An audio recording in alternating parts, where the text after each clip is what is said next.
Bismillahirrahmanirrahim. Assalamualaikum warahmatullahi wabarakatuh.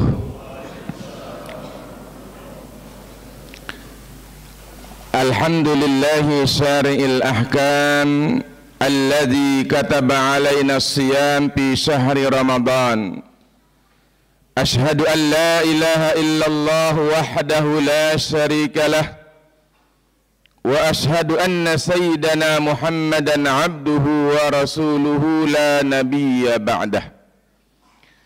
Allahumma salli wa sallim wa barik ala sayyidina Muhammad wa ala alihi wa ashabihi ajma'in, amma ba'd.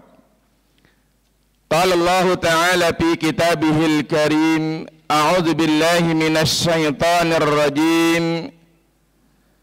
Qad aflaha man tazakka wa dzakara isma rabbih fasalla. Sadaqallahul azim.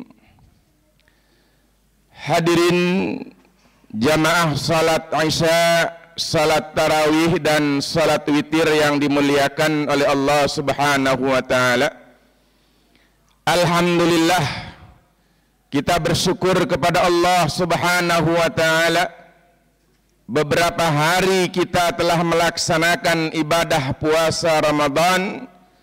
Mudah-mudahan puasa kita dan ibadah-ibadah lainnya di bulan ini diterima oleh Allah Subhanahu wa taala, dan kita diberikan kekuatan untuk bisa melaksanakan ibadah puasa selanjutnya dengan lebih baik dan penuh dengan keberkahan dari Allah Subhanahu wa taala.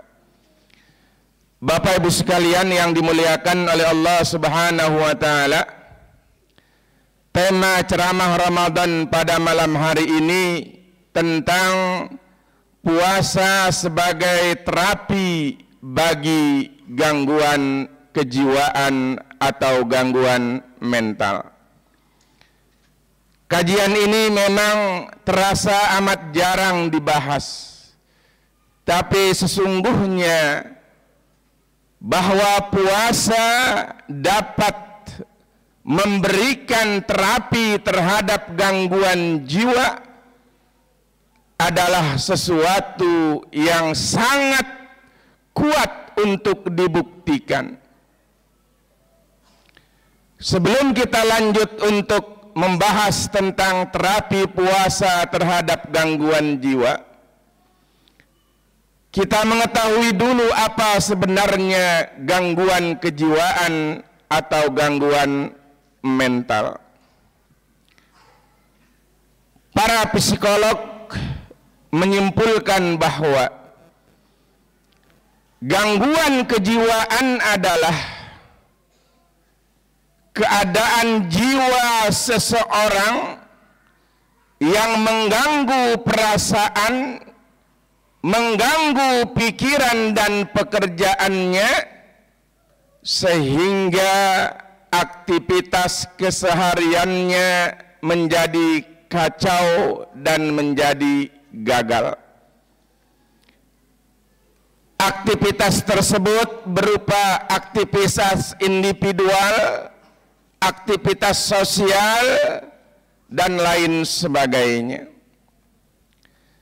Dan WHO mencatat bahwa banyak sekali manusia modern ini yang sudah terkena gangguan mental.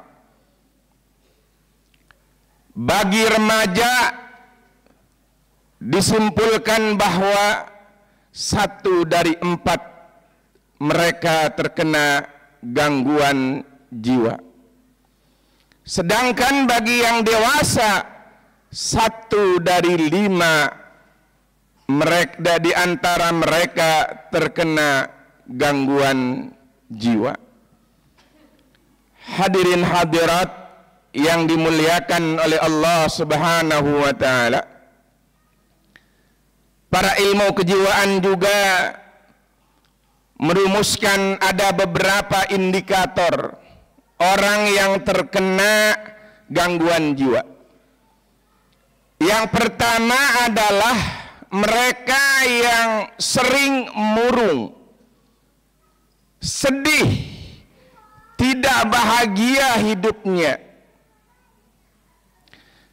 Yang kedua adalah orang yang tidak bisa berkomunikasi dengan orang lain.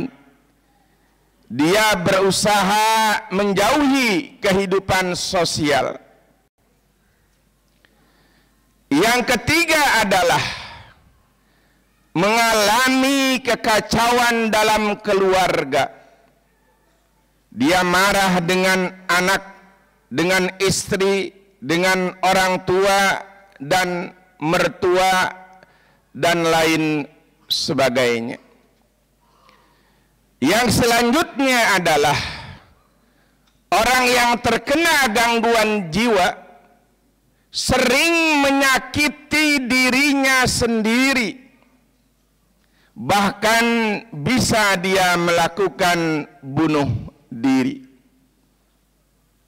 Ciri selanjutnya adalah orang yang terkena gangguan jiwa adalah orang yang pelit.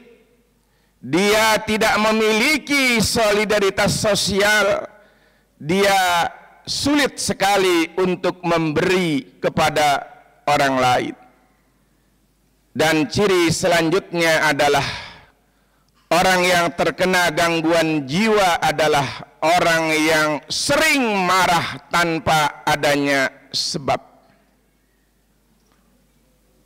Dalam sebuah hadis Rasulullah, pada siang hari bulan Ramadan, ada seorang majikan yang memaki pembantunya dengan kata-kata yang sangat kasar. Kemudian hal ini dilaporkan oleh sahabat kepada Nabi. Apa tindakan Nabi? Rasulullah membawa beberapa butir korma.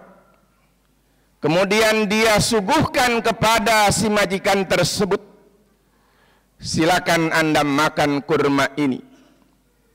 Sontak sang majikan menjawab, ya Rasulullah, saya sedang berpuasa, kenapa engkau suruh aku untuk memakan kurma ini? Kemudian Rasulullah dengan nada yang diplomatis berkata, bagaimana kamu berpuasa sedangkan lisan kamu menyakiti perasaan orang lain? Hadirin hadirat yang dimuliakan oleh Allah Subhanahu wa taala. Sekarang kita lihat, benarkah puasa itu bisa menjadi terapi kesehatan jiwa? Yang pertama kita lihat di dalam Al-Quran bahwa tujuan berpuasa itu ada 3 macam. Yang pertama adalah untuk membentuk ketakwaan kepada Allah Subhanahu wa taala. Orang yang sehat mentalnya, dia berusaha mematuhi aturan, mematuhi undang-undang, dan dia menjauhi dari segala sesuatu yang melanggar aturan, melanggar undang-undang, dan melanggar syariat. Itu adalah orang yang sehat mentalnya, orang yang bertakwa. Yang kedua adalah di dalam Al-Quran surat Al-Baqarah, tujuan puasa adalah agar kita bersyukur kepada Allah Subhanahu wa taala.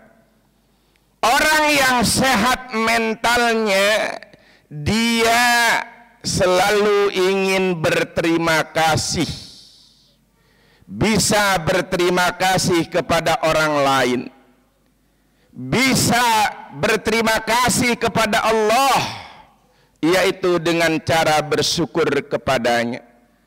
Orang yang tidak sehat mentalnya, dia sulit untuk berkata kepada orang lain dengan ucapan terima kasih, dengan ucapan thank you, dengan ucapan atur nuhun dan lain sebagainya, sulit sekali. Dan orang yang gangguan mental juga dia merasakan bahwa apa yang dia miliki ini adalah jerih payah saya, ini adalah usaha saya. Apa pedulinya dengan orang lain? Maka dia sulit, orang yang cacat mentalnya, untuk bersyukur kepada Allah Subhanahu wa ta'ala. Yang kedua, di dalam hadis Rasulullah, sumu tasihhu, berpuasalah niscaya kamu akan sehat. Sehat di sini bukan terbatas pada kesehatan fisik, pada kesehatan badan yang sudah diteliti oleh para ilmuwan, para filosof, di mana puasa terbukti menyehatkan badan kita. Tapi juga lebih dari itu, menyehatkan rohani kita, menyehatkan mental kita, menyehatkan pikiran dan perbuatan kita. Kemudian bagaimana pendapat para ulama? Yang pertama adalah Syekh Al-Jurjawi di dalam kitabnya Hikmatut Tashri' wa Falsafatuhu, dia berkata bahwa puasa adalah terapi kejiwaan yang penuh dengan hidayah dan pencerahan dari Yang Maha Agung, yaitu Allah Subhanahu wa ta'ala. Kemudian juga ulama kontemporer yang sangat luar biasa, buku-bukunya terjual dengan laris, adalah Syekh Aid Al-Qarni. Dia mengatakan apa? Puasa itu adalah mendidik jiwa, memberikan terapi bagi bagi gangguan jiwa manusia melalui kesabaran dan kesungguhan semata karena Allah Subhanahu wa ta'ala. Hadirin hadirat yang dimuliakan oleh Allah Subhanahu wa ta'ala, oleh karena itu Allah menghadirkan Ramadan kepada kita. Ini membuktikan bahwa Allah memberikan sebuah terapi bagi kehidupan manusia yang penuh dengan kekacauan, yang penuh dengan kerusakan, yang penuh dengan kecacatan mental dan jiwa. Inilah yang sering disebut bahwa Ramadan adalah tarbiyah Rabbaniyah, bahwa Ramadan dengan puasa di dalamnya merupakan pendidikan universal, pendidikan ilahi yang sangat berharga dan bernilai bagi manusia, khususnya orang-orang yang beriman kepada Allah Subhanahu wa ta'ala. Hadirin hadirat yang dimuliakan oleh Allah Subhanahu wa ta'ala, orang yang berpuasa memiliki mental yang sehat. Dia merasa bahagia ketika dia berbuka puasa. Mungkin anggapan yang kurang tepat, dia bergembira karena dia bisa makan dan minum kembali. Itu hal yang manusiawi, itu hal yang wajar. Tapi sesungguhnya ada satu kebahagiaan yang lebih tinggi dan berharga dari sekedar menyantap makanan. Menurut Syekh Nawawi Al-Bantani, dia mengatakan bahwa kegembiraannya itu bukan karena makanannya, tapi sesungguhnya yang lebih dari itu adalah kegembiraannya karena dia telah berhasil dan sukses pada hari itu mengendalikan hawa nafsu.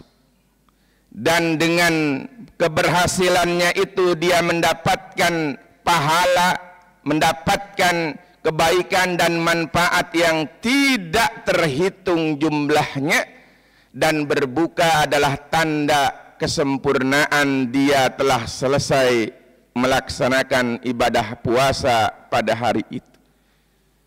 Oleh karena itu, kesehatan mental bagi orang yang berpuasa, dia merasa gembira, merasa cerah, baik ketika dia berpuasa karena dia dapat mengendalikan hawa nafsu, dan ketika berbuka karena dia mendapatkan pahala yang sangat luar biasa. Yang kedua adalah orang yang berpuasa selalu membantu dan memberikan sedekah kepada orang lain. Di bulan Ramadan ini orang yang paling dermawan adalah Rasulullah. Beliau adalah orang yang dermawan, tapi sangat terlihat kedermawanannya itu berlipat-lipat ketika beliau berada di bulan Ramadan. Maka sesungguhnya orang yang berpuasa sehat mentalnya, dia berusaha untuk memberi, dia berusaha untuk membantu, dia berusaha untuk meringankan beban orang lain. Di antaranya yang sangat dianjurkan adalah memberikan iftar ketika berbuka puasa.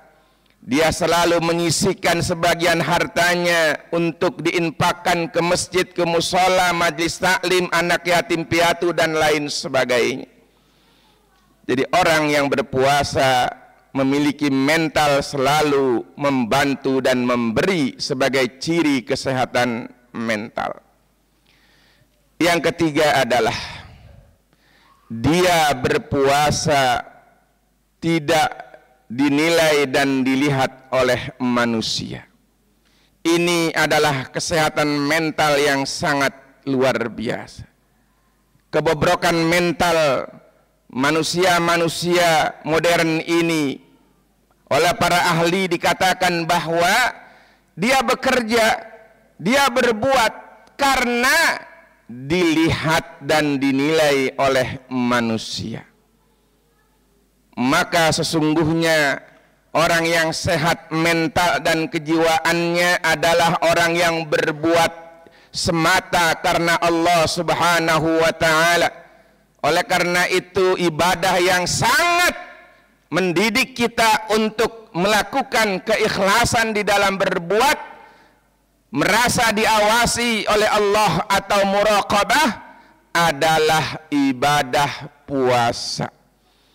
Karena kalau kita tidak memiliki rasa diawasi oleh Allah, maka batal puasanya.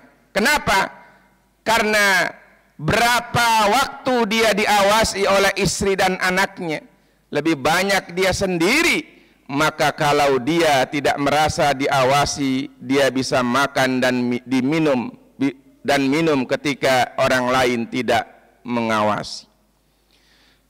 Kemudian selanjutnya adalah orang yang berpuasa, mereka sehat mentalnya adalah mengisi Ramadan ini dengan hal-hal yang baik, dengan ibadah-ibadah yang sangat dicintai oleh Allah dan Rasul-Nya. Di antaranya adalah tilawatul Quran wa mudarasatuhu, membaca Al-Quran dan mempelajarinya. Disunahkan, dianjurkan sangat adalah ketika malam hari, dilakukan secara berjamaah dengan cara tadarus. Karena ini mengambil contoh bahwa malaikat Jibril selalu hadir menjumpai Rasulullah pada malam-malam Ramadan, dan beliau membacakan Al-Quran di hadapan Rasulullah sallallahu alaihi wasallam. Dan kalau kita lihat Bapak Ibu sekalian, para sahabat, para ulama-ulama terdahulu, Ramadan itu benar-benar dijadikan bulan Al-Quran. Imam Syafi'i dikisahkan beliau tamat Al-Quran 60 kali dalam satu bulan. Berarti satu hari berapa kali beliau tamat itu? 2 kali. Sebanyak 30 juz dapat dikhatamkan oleh Imam Syafi'i. Dan ulama-ulama yang lain juga. Kemudian para salafus soleh, mereka melaksanakan sholat malam atau qiyamul lail atau sholat tarawih. 3 hari sholat tarawih dapat menamatkan Al-Quran. Berarti 1 bulan berapa kali itu? 1 bulan 10 kali. Kalau kita mungkin nggak ada yang mau ikut itu, nggak ada makmumnya, ya, karena bisa sampai jam 3 malam sahur baru selesai itu tarawih. Ya. Tapi ini mengapa? Sungguh kesehatan mental mereka sangat luar biasa. Kita hanya beberapa ayat, alhamdulillah jamaah juga semakin hari biasanya semakin menyusut. Tapi kalau kita memiliki mental yang baik, insya Allah justru semakin hari-hari Ramadan ini bertambah, bukan semakin menyusut, tapi semakin juga bertambah. Tromol-tromol, sodakoh-sodakoh juga makin lebih banyak dibandingkan hari-hari sebelumnya. Ini menunjukkan bahwa memiliki kesehatan mental yang tinggi. Juga kita di rumah, di pasar, atau di mana saja bisa menahan diri untuk marah, untuk membenci, untuk memaki. Karena dalam sebuah hadis Rasulullah dikatakan, as-siyamu junnah, fa iza kana yaumu shaumi ahadikum fala yarpus wala yajhal. Maka apabila seseorang itu berpuasa, maka janganlah dia berkata porno, jangan berbuat yang sembrono, jangan mengucapkan kata-kata yang menyakitkan orang lain. Kata Rasulullah begini, apabila di siang hari ada orang yang ingin ngajak berantem atau ingin melakukan hal-hal yang tidak baik, maka disitulah puasa harus kita jadikan benteng. Apa? Kul inni shaim, katakanlah aku sedang berpuasa. Oleh karena itu sekali lagi, puasa ini merupakan benteng. Puasa ini merupakan terapi bagi kesehatan jiwa kita semua. Oleh karena itu insya Allah kalau kita laksanakan dengan sebaik-baiknya, maka sesungguhnya dengan puasa cukuplah kita akan mendapatkan kesehatan jiwa, jauh daripada penyakit-penyakit jiwa yang sangat merusak dalam kehidupan kita. Mudah-mudahan sekali lagi dengan berpuasa kita sehat mental, karena menjadi orang-orang yang bertakwa, menjadi orang-orang yang bersyukur, dan menjadi orang-orang yang pandai dalam mengambil pelajaran dari Allah dan Rasulnya. Mudah-mudahan bermanfaat. Wabillahi taufiq wal hidayah. Wassalamualaikum warahmatullahi wabarakatuh.